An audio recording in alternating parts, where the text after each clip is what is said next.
All right, I think we'll get started. Hello, everyone, and welcome to our webinar.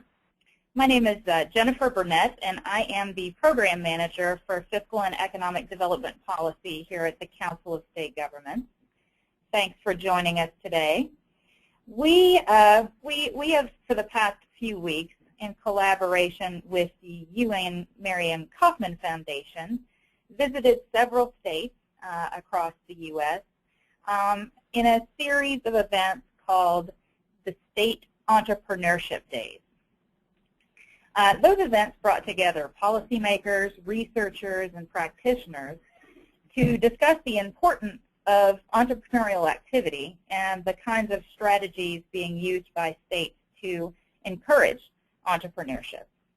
We know that small businesses, particularly new businesses, contribute significantly to new job growth and increased economic activity. And it is important for policymakers to understand how their policies are impacting those new businesses and the entrepreneurial landscape in their state.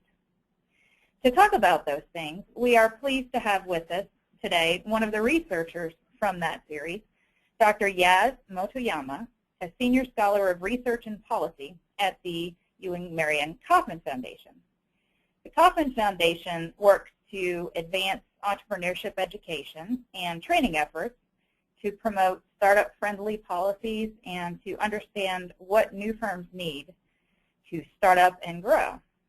Today, Yaz will be discussing the importance of entrepreneurship to economic prosperity and some of the findings of his research on the effectiveness of certain state policies related to encouraging entrepreneurship. With that, I'll turn it over to you, Yaz. Okay, thank you very much, Jennifer. It's my pleasure to be here, and by here I'm meaning virtually here. Very excited for this opportunity. So let me start my presentation slide.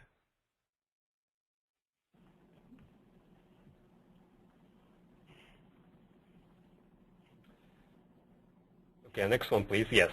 Well, Jennifer already mentioned a few notes here that why is entrepreneurship is important. And the reason, and here I'd like to attach the research results from it, is that the startup firms, I'm sorry, go back to the one slide, please. Yeah. And the startup companies, young companies, meaning that age 0 to 5 years old, essentially all the job creators in this country. And I should mention that this job creation is actually the not net job creation, meaning that considering both the job creation and job destruction. And still, the young companies are the job creators. So in this sense, it is not what we are meaning by entrepreneurship is not about supporting a small companies per se, but the young companies. Next slide, please. And this, what I just said, is supported by a different research with different data. This one also shows that at the all the 50 state level, job creation is made by the company birth, overwhelmingly. And actually little by the relocation of the companies into a new state, that is the moves into the state factor. Okay, next slide, please.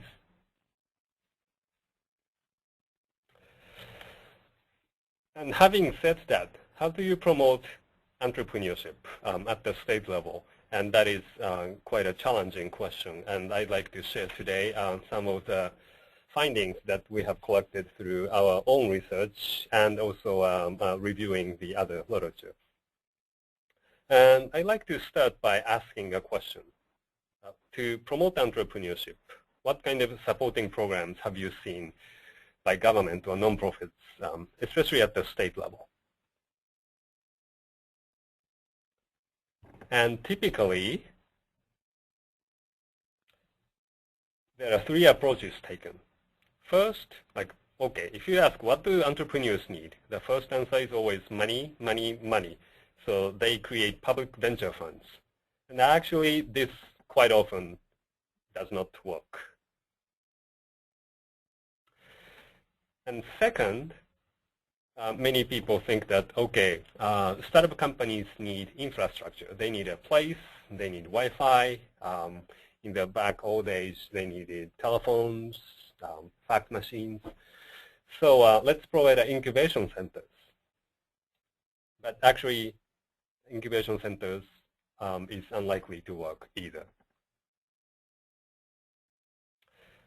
The third approach is that it's the age of knowledge and technology, and we have to commercialize university technology. So establish or strengthen technology transfer office. However, this approach often does not work either. So for the rest of the presentation, let me explain why each approach does not work and what could be the alternative.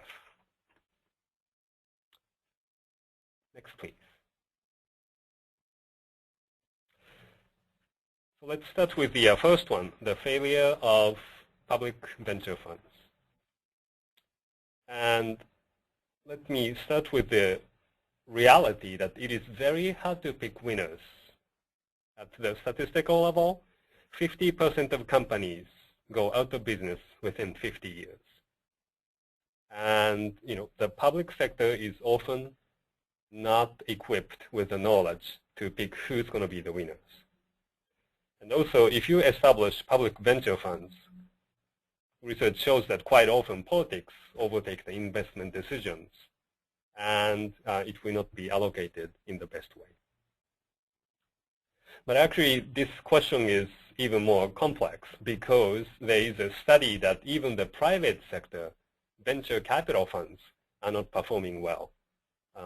We are a foundation with 2 billion assets, and our investment team studied the venture portfolio, venture capital portfolio, about 100 largest ones in this country. And they have found that 80% of venture capitals are unable to return 3% per year. That is a very small percentage. It is actually essentially the same rate as the random stock investment in the last 20 years or so. So actually, even the private sector venture capital funds are not performing well. So even they make the decision, and the public sector makes a matching fund to it, it is likely to fail. The next slide, please.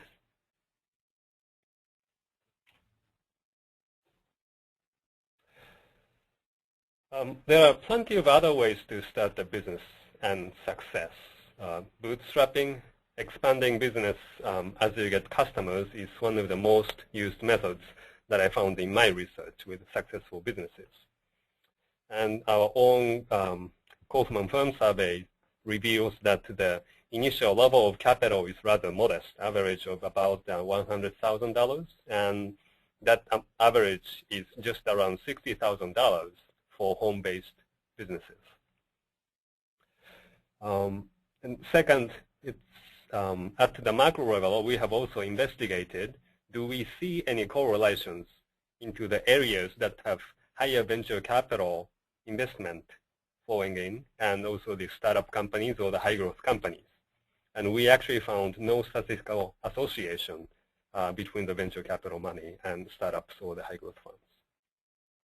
And also, please note that this can be, people often think that this is a chicken and egg program. But one thing we should be noting that is that excluding very rare cases, venture capitals want to invest in companies that are already growing, like with a very strong evidence of becoming successful. So saying that your region doesn't really have venture capital money, therefore it's not growing, is I don't think it is the best way to make the policy strategy. Next slide, please. Moving on to the second approach, the incubation centers. there is a number of incubation centers, and according to National Business Incubation Associations, there is over 1,400 of them in this country. However, the reality of incubation center is that it has 1.8 full-time staff and serving 25 client companies. And all the incubation centers say they provide support services. However, it is very difficult to provide a deep level service with that few staff.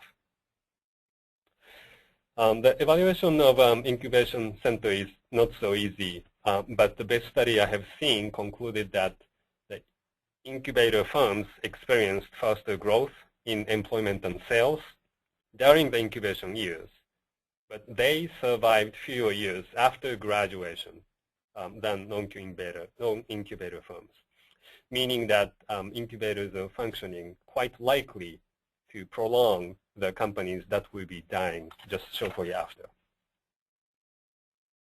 Next, please. And I just want to make a quick note about the accelerators.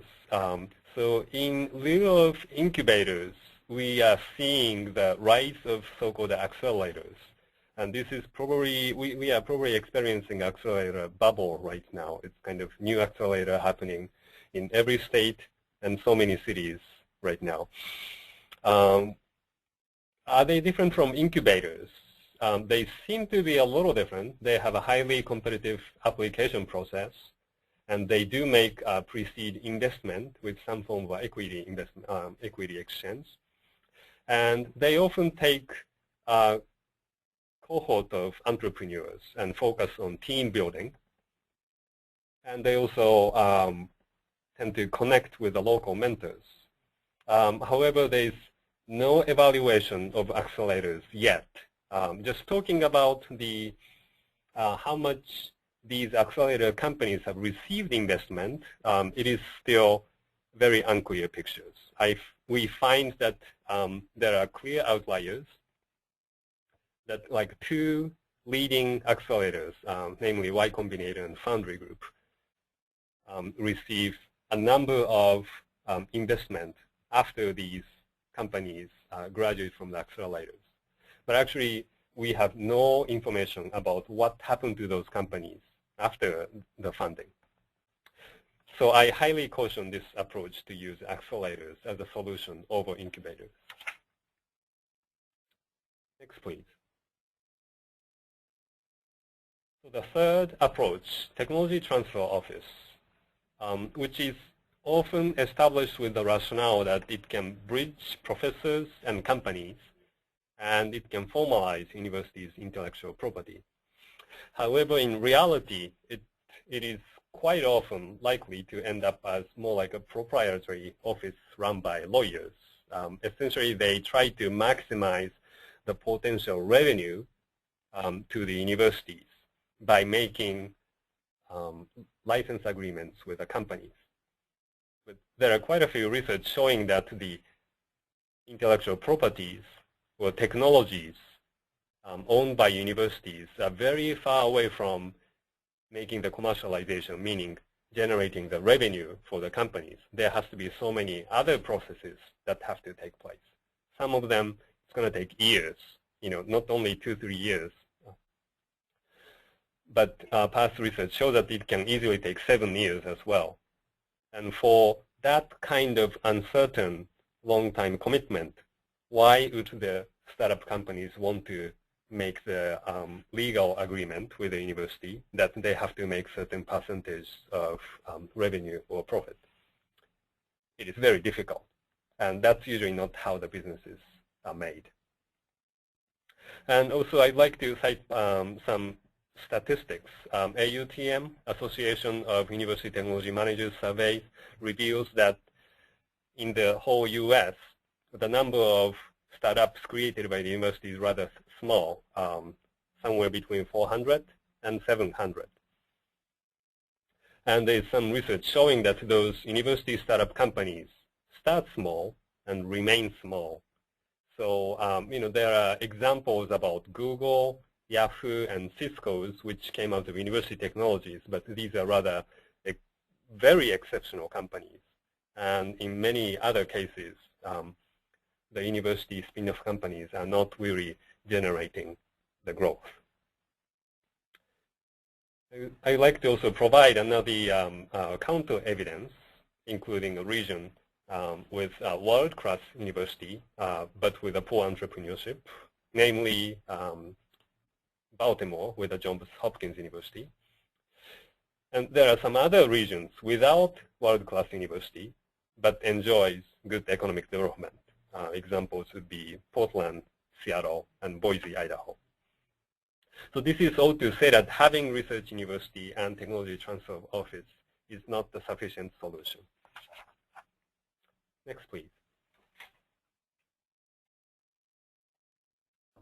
Here, I would like to switch subjects and point out the reality faced by entrepreneurs.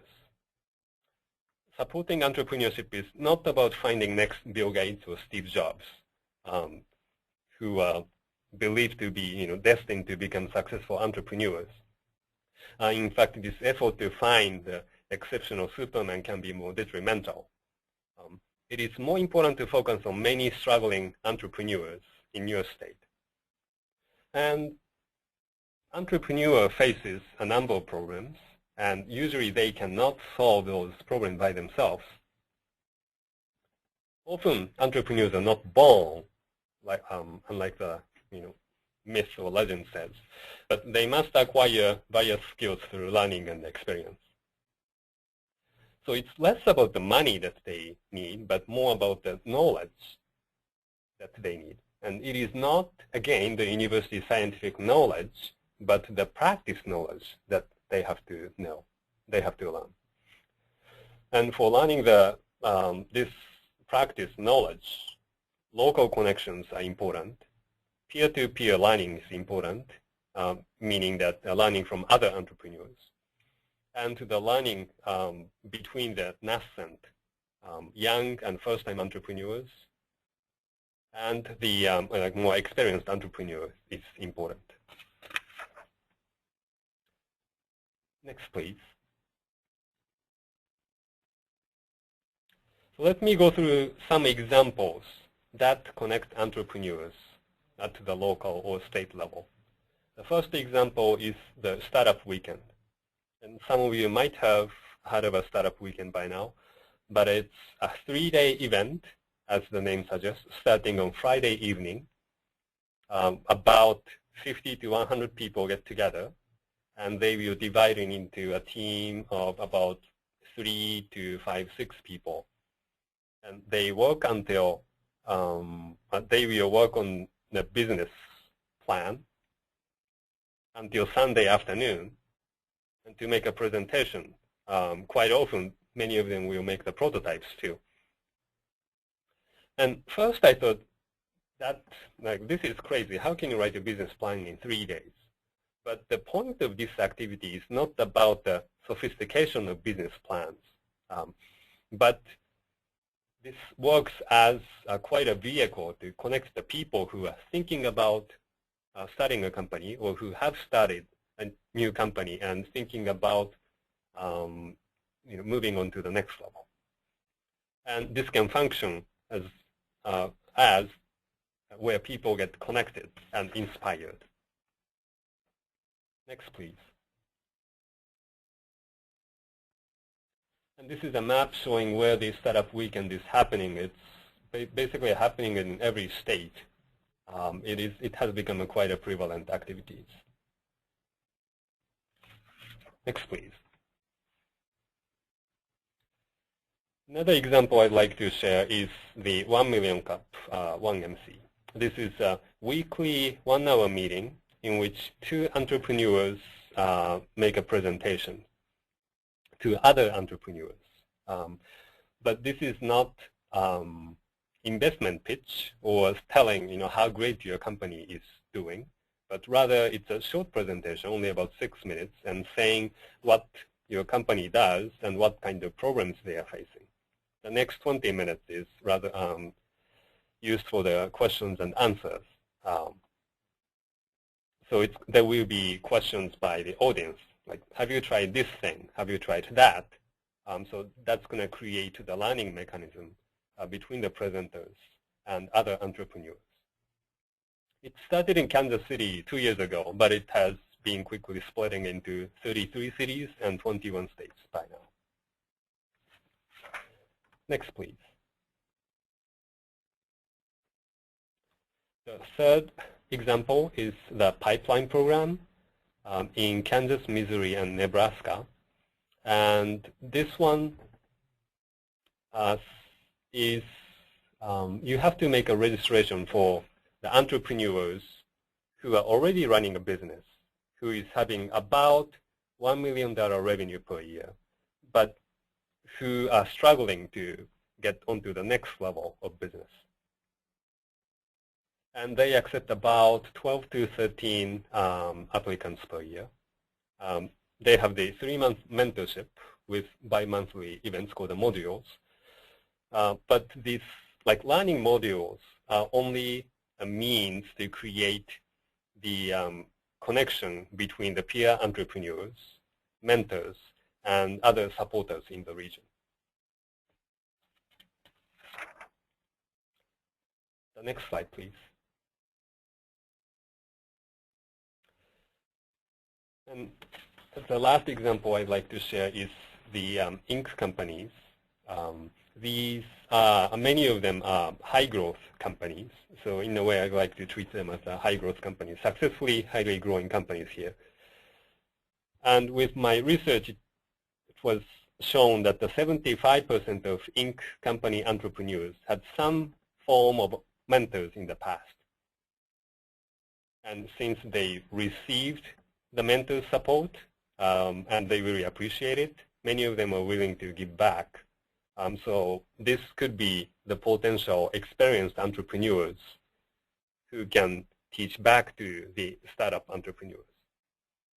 And this map shows where those Inc. 500 companies are located. And as you see, still stay in the, yeah, thank you, Jennifer.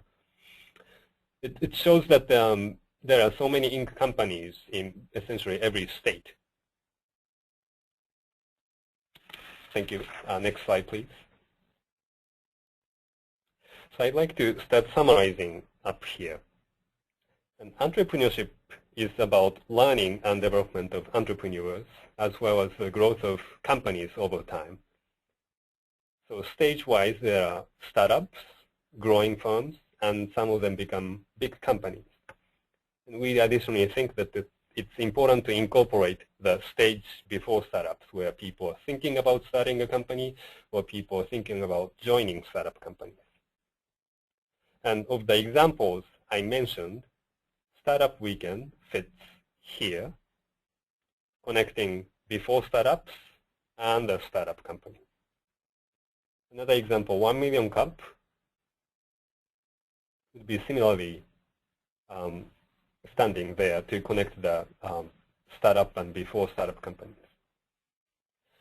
And another example, Pipeline, would be fitting there from growing company stage to a big companies.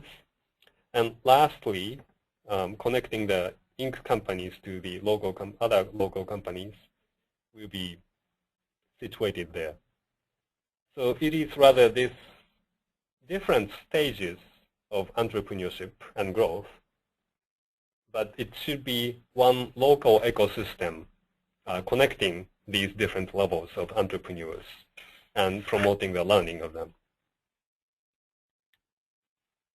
Next, please.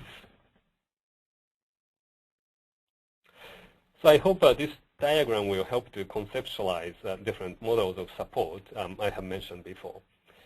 This old model, essentially government establishes incubation centers or public venture funds, which supports entrepreneurs at the individual level. In the new model that I tried to mention, is actually centered with entrepreneurs and their connections to other entrepreneurs. Incubators, public venture funds will only be the tools to promote the connections of entrepreneurs. And government will be rather indirectly supporting this system. Next slide, please. So I have discouraged the general approach taken by incubation centers and public venture capitals. But here I'd like to clarify that there can be ways to reorganize those two things. With incubators, instead of providing a separate office that people just come in the morning and go back in the evening, provide a shared space for entrepreneurs to interact and inject the catalytic events that people can talk about their problems and ask for solutions. And you have to hire managers with business experience. And whoever and how many number you hire, they will not be able to solve the problems by themselves. So you have to develop the extensive connections with local mentors, lawyers, accountants, other people who can help startup companies. With the public venture funds, you should be avoiding one big prize, like a $1 million prize, but distribute onto smaller prizes so that it will create a cohort of entrepreneurs so that they can get connected and start learning from each other. And also, giving the money should not be the end. That is only the beginning of the startup journey. So you have to coordinate with other local entrepreneurship support groups. Next slide, please.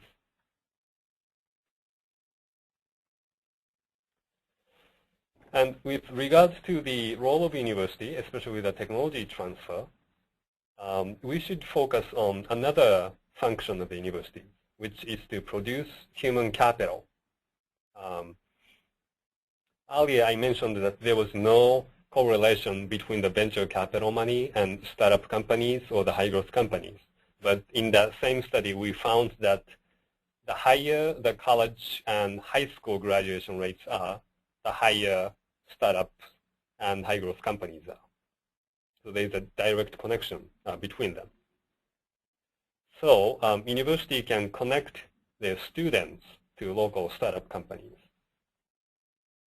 I'd like to mention that immigrants are quite important for entrepreneurship. They just naturally have a higher ratio for the entrepreneurship, starting their own companies, and many of them then become quite successful.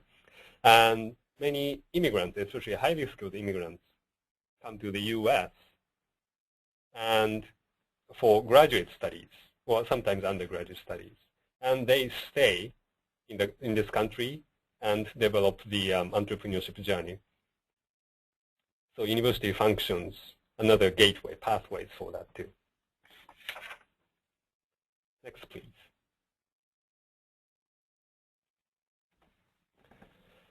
And another thing, next slide, please.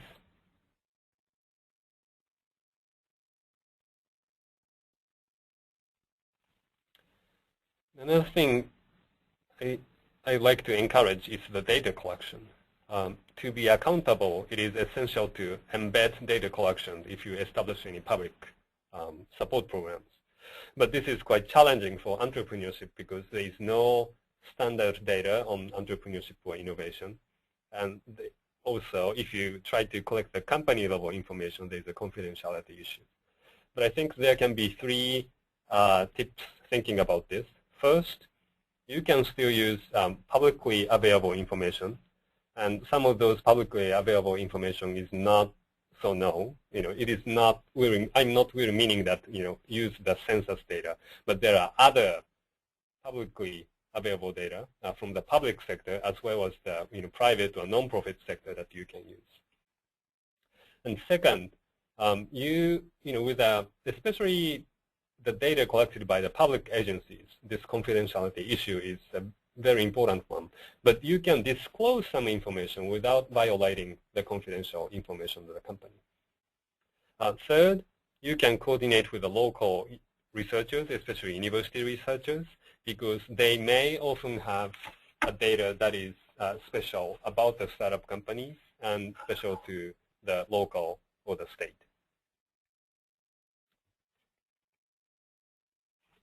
Next slide, please.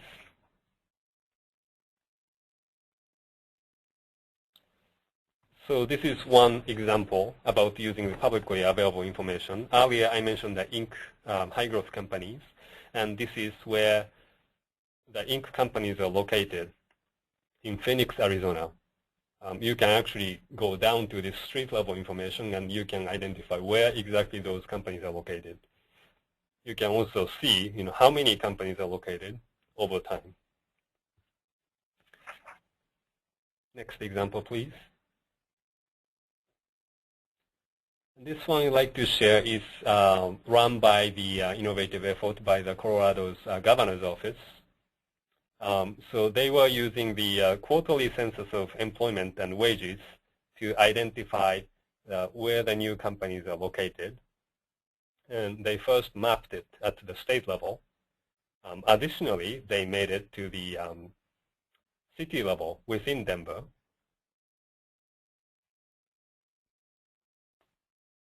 And, one click, please. Yeah, so this map shows where exactly those startup companies are located at the street level in Denver. In this way, you can trace, again, how many of the companies have started in which areas and where the concentration of the startup companies are. Next, please. And the last data example I'd like to share is the startup companies in Phoenix. It's by the heat density map. This was made by Professor Elizabeth Mack at Arizona State University. She was using the NETS data, National Establishment Time Series data, which is a proprietary data, and it costs somewhat substantially.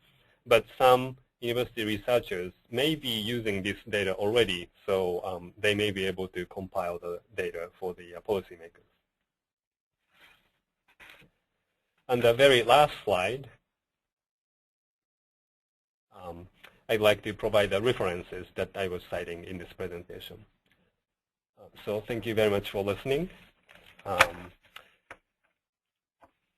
And I'd like to also mention that this presentation and the references will be available at the website of Kaufman and also CSG.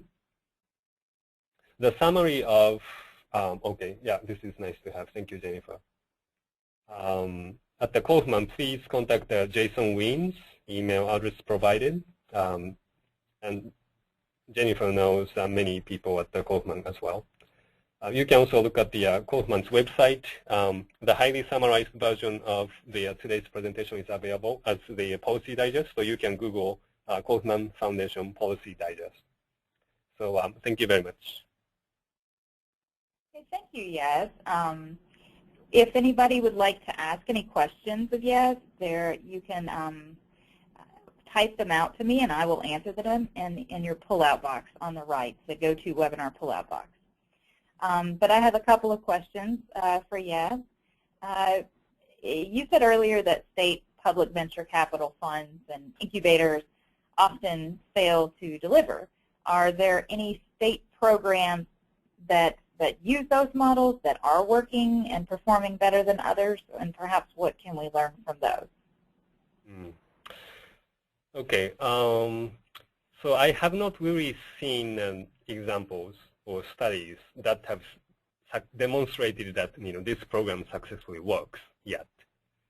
In the past, academic studies have said that many of them fail. That part is clear.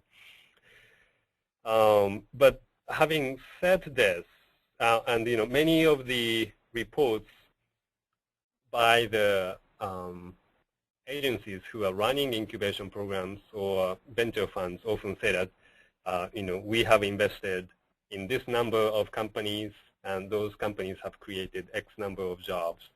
But it's still hard to make a conclusion, if that job creation is sustainable or has expanded over time, or what happened to those companies. I have not really seen it. But one example I'd like to share is at the St. Louis. So they have created the so-called the Arch grant to startup companies. They raised $1 million for this. And instead of granting a big prize to one or two companies, they divided up to 20 companies. So it's receiving $50,000. And the amount is not that high, but it is still a good amount for a startup company to start their business and survive for a year or maybe sometimes a little bit longer. It is at this moment very early to tell if that approach really works or not. We have to wait for a few years. But that's something I like to share as of right now. Something interesting is happening, and that's something that we are keen on seeing the result. Okay. And if you could just give us a little bit of a summary maybe and tell us about what the three most important things you think a state policymaker should know when it comes to entrepreneurial policy and entrepreneurship-related policy. Okay, thanks. The first thing is pretty much the summary of what I presented, but scratch the old hierarchical model of supporting entrepreneurship, but think about starting a new model of connecting entrepreneurs at the local and state level. Second is the data collection. So this will be, again, challenging. And in addition to what I mentioned earlier, I actually want to add that if a company receives state support, they should be reporting to the state agency what is happening to that company.